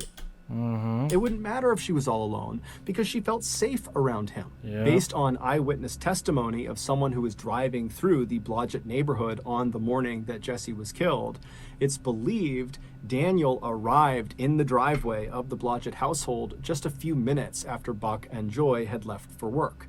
And so he pulled into the driveway knowing that Jesse was all alone.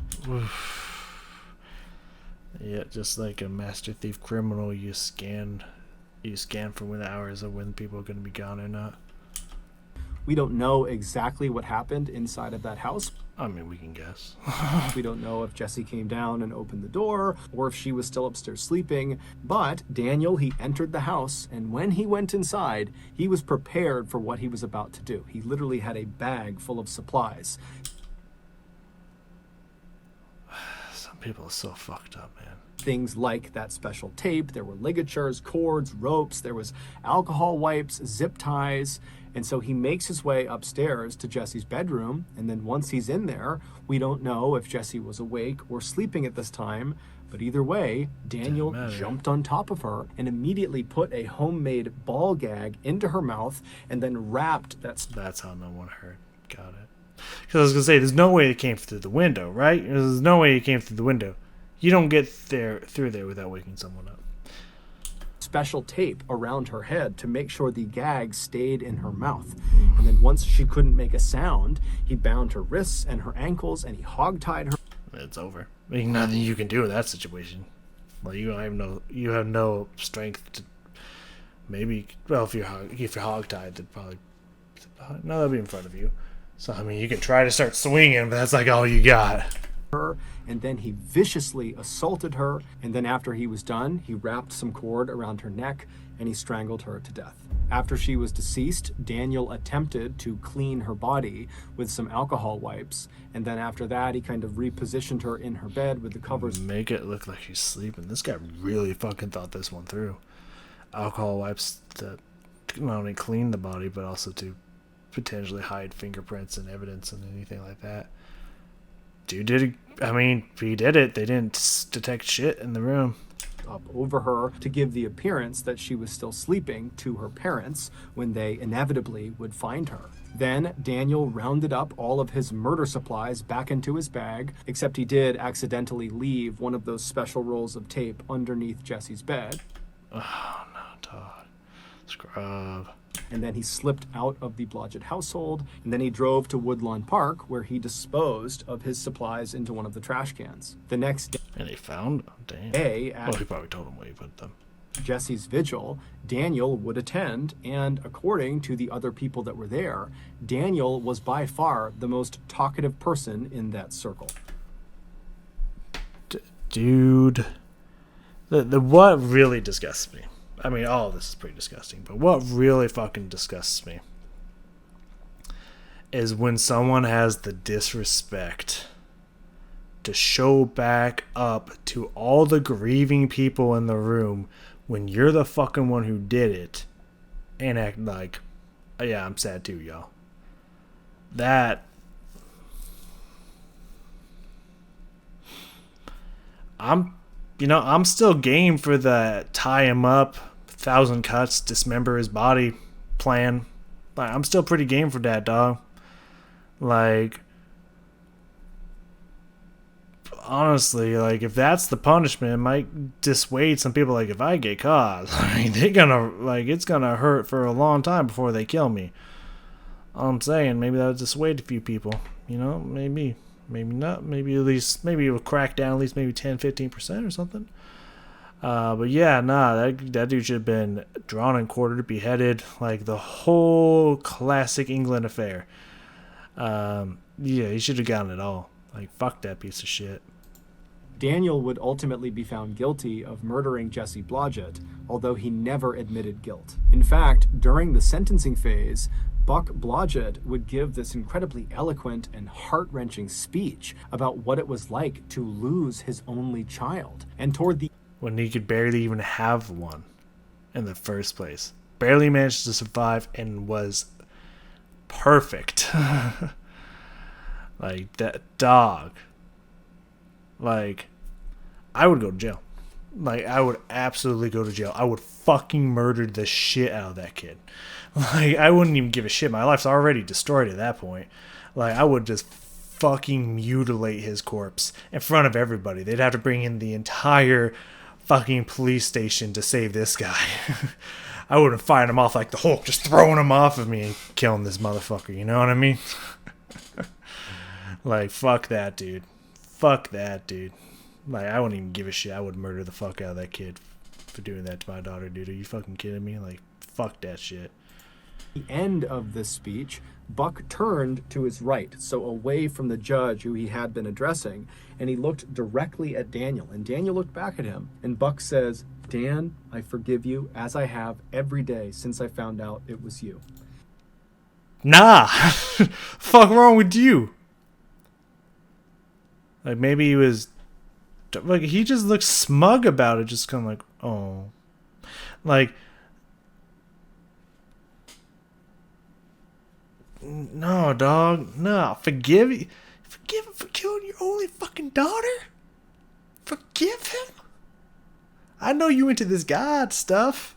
From what your fucking your daughter wrote in a diary. I'm sure you Christian Catholic people, but like there's no turn the other cheek here, bro. He killed your fucking daughter. If there's any time for an eye, that's when it is. Like, you know what I'm saying? Like, are you fucking... What is this? I forgive you. Like, Was he in on it? The cops get in on this. Detectives get in on this shit. Like, that ain't normal. Like, fuck it. I forgive you for what you did to my only daughter, who I would never be able to have another, and you ended her life at 19. I forgive you. Like, I have every day since I found out it was you. It's sus. That's a capital fucking S. Sus. Throw that guy in jail. And then a few moments later, Buck would also say to Dan, Dan, not only do I forgive you, but I love you. But when Daniel got his turn to stand up and say something on his behalf, he turned to face Buck and Joy, and looking right at them, he would tell them that he's innocent and that he doesn't have any answers for them because he didn't do it, and his Kill that bitch right there. Kill that bitch right there. Cops, hold me back. Cops, hold me back. conscience is clear. Daniel was sentenced to life in prison without the possibility of parole, and as far as we know, he still denies having killed Jesse, despite the mountain of evidence against him. In the days following Jesse's death, Buck Blodgett walked into his daughter's bedroom, and he laid down on her bed, and looking straight up, he tried to hold his breath for as long as he possibly could. Something wrong with Buck, dog. Something's wrong with Buck. I know death makes you do crazy things, but like, something wrong with this motherfucker. He was in on something. Like, I don't trust this bitch. Like, fuck Buck. And as he began to struggle, he started to imagine what it was like for his poor daughter. Like, I get the symbolism, but that's really fucking weird and fucked up, dude. I'm gonna check the comments after this, see if anyone else is like, that's kind of fucking weird. You know what I mean? In her final moments as she's being murdered, and it just crushed him. Yeah. You think? Do you think? Do you still love him and forgive him? Do you think? Buck, you dumb motherfucker. You get the classic dumb motherfucker. The Cage patented dumb. You a dumb motherfucker. He thought to himself, I wasn't there for my little girl when she needed me the most. How would you know, Buck? Like, how was you supposed to know? You gotta work to make the monies so that you can continue to support your girl. Like, you and your wife, you need to work. You guys need to get that monies. Like, the fuck was you supposed to know someone gonna break in, strangle her? Like, don't blame yourself, dog. Blame yourself for the stupid shit you saying.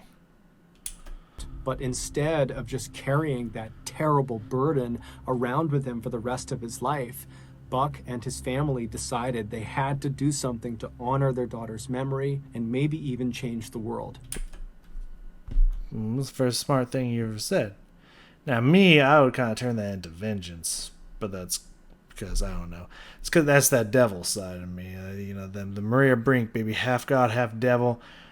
I care about life and cherish it until it crosses a line, and then the devil kicks in, and it's like, I'm going to make you pay and wish that the death would come.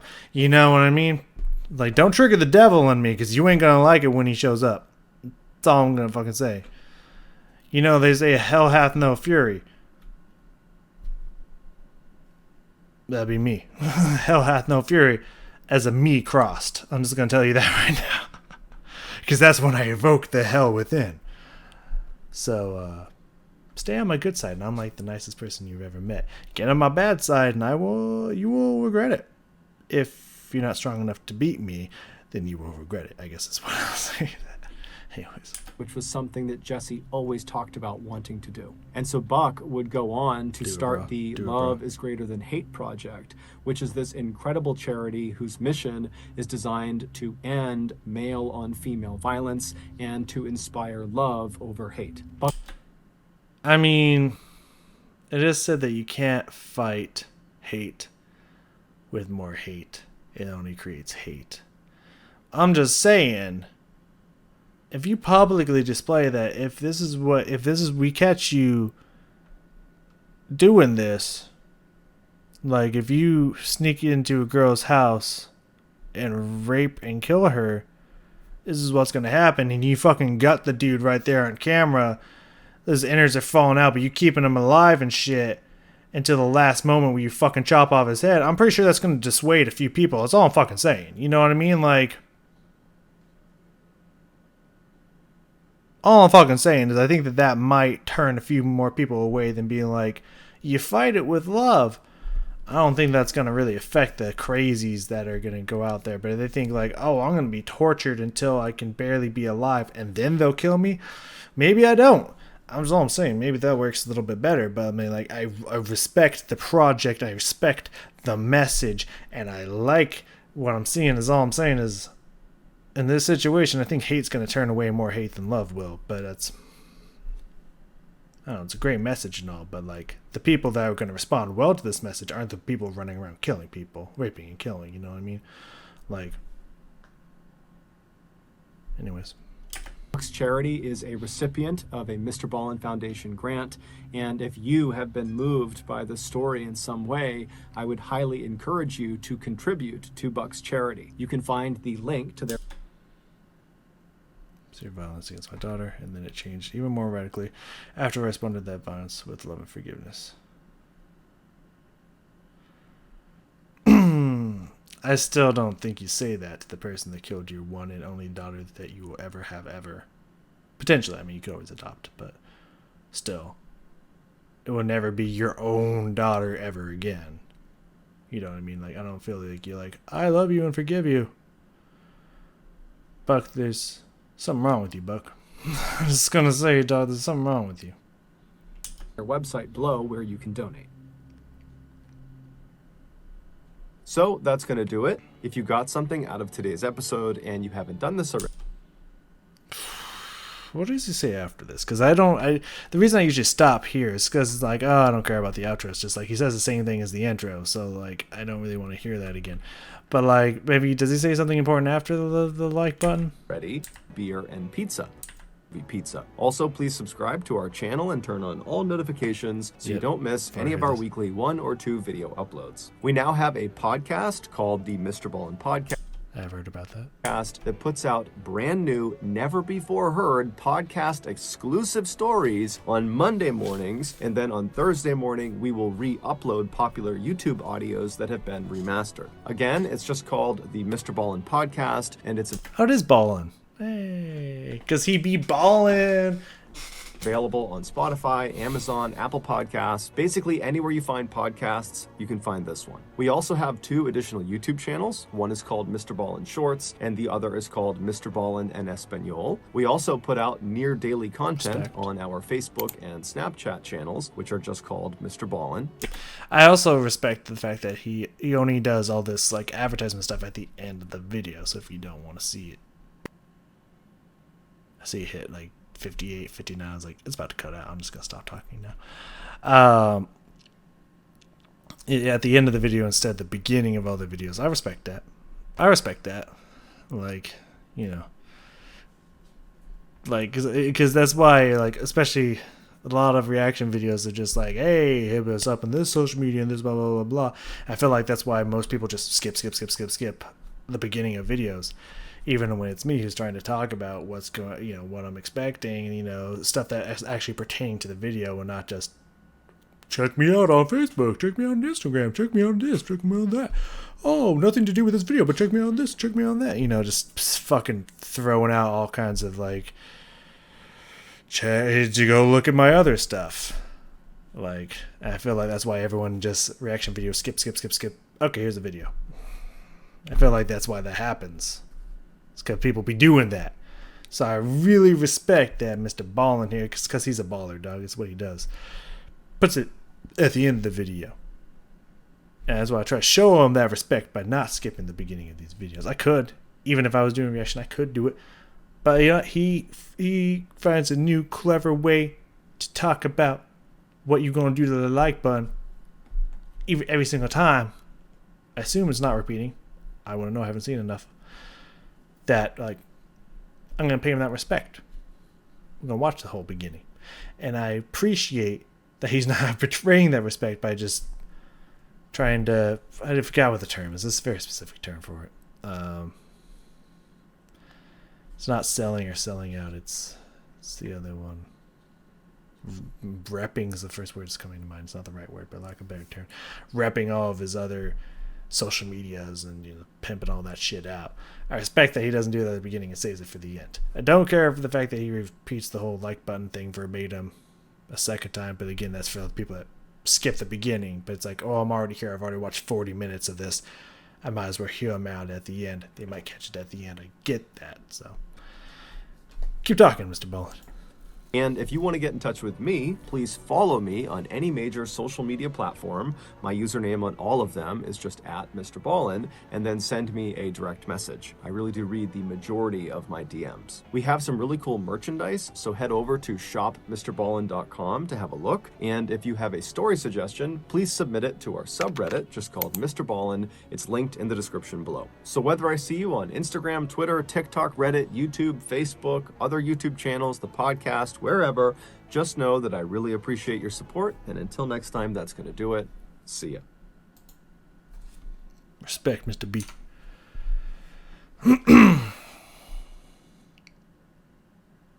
I don't. I thought of a really stupid, corny joke.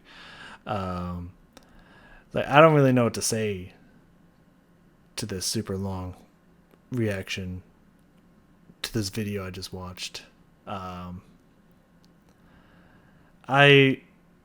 don't know what lessons we can take away from here, except for the stupid ass joke that came to my head of, ABC, always be prepared. The joke is that it doesn't end with a C. But as I've said before, just always be prepared for everything. That person in your room that you think you know and trust, do you really know and trust them? Do you really know? I'm about to go wake up my roommate and be like, yo, if you even think about all of a sudden snapping and coming for me, just know the defender, that's what I call my bat, the defender's ready to go. That's all I'm saying, buddy. Go back to sleep now. Never trust anyone. I'm coming for you, roomie. I know where you sleep. How crazy would it be to be like, oh, now I don't know if I trust you anymore, Cage. We'll come up and be like, hey, I've been watching videos. If you even think about changing the person I felt like I've known since we were like, what, 12 or 13, then think again. Because I'm coming for that ass. I don't think my roommate would ever be that kind of person. But again, you never know. Always be prepared. I sleep with a bat next to me. Not because of my roommate, but just because I live in a bad neighborhood. And if anyone tries to come in, since I don't have range weaponry, it's the best I got. It's at least not close range knife. It's at least distant range. Good 5 foot range. About 8 to 10 when extended. With full arm extension. But like, good like 5-6 feet range of protection there, But again, if anyone comes in with a gun, well, I'm just fucked. But yeah, just always prepared. Always just be prepared. Like, it doesn't even have to be a paranoid level of prepared, but just like, don't be oblivious. Don't just be like walking around like nothing bad would ever happen this day. Oh, that person's looking at me strange. Let me just turn my back on and like everything's sunshine and rainbows. Like, like if you're just walking and someone's just like mean mugging you, like, what the fuck you looking at? Like, maybe, I don't know, pay attention. Maybe like pay attention to the world around you. Pay attention to like, oh, they're in a car. You can hear when a car door opens. You know what I mean? So like if someone's mean mugging you and you turn your back and they in a vehicle, all of a sudden you hear the door open. Maybe you don't have to be like, I'm ready, but like, maybe like, what are they doing? Maybe pay like a little bit of attention if those scenarios occur simultaneously. You know what I mean? Like, so I think the message of the day, I don't know why it's always become to like the lessons we can learn from these scenarios, but I just see so many stupid behaviors occur in these videos that's just like, I feel like we can learn lessons from this. This is what we call in the biz is teachable moments. As teachers, this is what we call a teachable moment. So take other people's mistakes. Let's find out what we can learn from them. Would probably be a nice way to put it. I like to call it stupid moments. Just, be a little bit more aware, maybe a little bit more prepared, because life's dangerous. Humans are insane. At least I'd say a good probably 50% of them are, if not more, are probably fucking insane. So like, because life's hard and it just drives people mad. It's just how it works. Not everyone's cut out for it. So like, they're gonna be crazies. So like, be prepared just in case you in the wrong place at the wrong time. You know what I mean? You never know. May never happen in the entirety of your life, and you were fortunate and good. But just in case, on that like 0.1% chance that it does happen to you, you're ready to blast off. You know what I mean?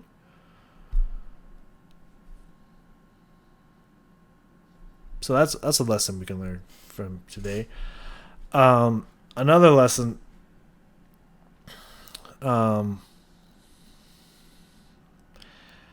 I really appreciate the message of love, not hate. Can you see it? It's hard to see. I'll circle around till you can see that there's writing somewhere right here. So maybe you can see it. There's writing right here that says, "In your hate, I find love," which is, of course, a quote from the fighter by In This Moment, Maria fucking Brink. Her eyes on me. If you didn't know that, if you found these and you haven't watched anybody In This Moment videos or whatnot, or the video where I explain this tattoo, I believe in taking people's hatred against you and turning it into love for yourself and love for others that you care about. I'm totally down with that message. However, turning to the person that straight up murdered your daughter because he felt like it, because she was an easy target to work out a fantasy on, and being like, you know what? I will never have another daughter. She was the perfect, she was my life. She was the entirety of my existence, the culmination of all I've worked for. And I will never be able to have another one because it was a fucking miracle that we had that one. Unless I adopt, and it will never be the same. My life is shattered. I love you, and I forgive you. I don't give a fuck how religious you are. That's the stupidest fucking shit I've ever heard. So, like, I totally love that message of love over hate. Love is greater than hate. Fight hate with love and not the other way around. I totally respect that. But in this one specific scenario, I gotta tell you, I would probably dive deep into the hate. I would go to jail fully willingly if I could get my hands on that. I feel like I saw something move there for a second. I scared the shit out of myself. Like in my reflection up in the camera over here, you can't see it, but I can see it. I thought I saw something move, but I hope that's just my imagination. Gotta say, in that one specific moment, if I could get my hands on that motherfucker, I would probably practice the fuck out of hate. That's just like, I don't think I could let that one go. That's all I'm saying. I don't feel like I could let that one go. So, but that's just me, because I got that Maria Brink half god, half devil in me. And sometimes the darkness comes out. It's just a thing. Anyways, thank you all for joining me. This one was probably longer than normal because I went off on a couple tangents and a couple different stories. But I found them interesting, and I hope that you did as well, if anyone's still watching by this point. So thank you so very much for joining me, and I need to go the fuck to sleep because I gotta be at work in like 7 hours. So thank you all for joining me. I will see you all next time.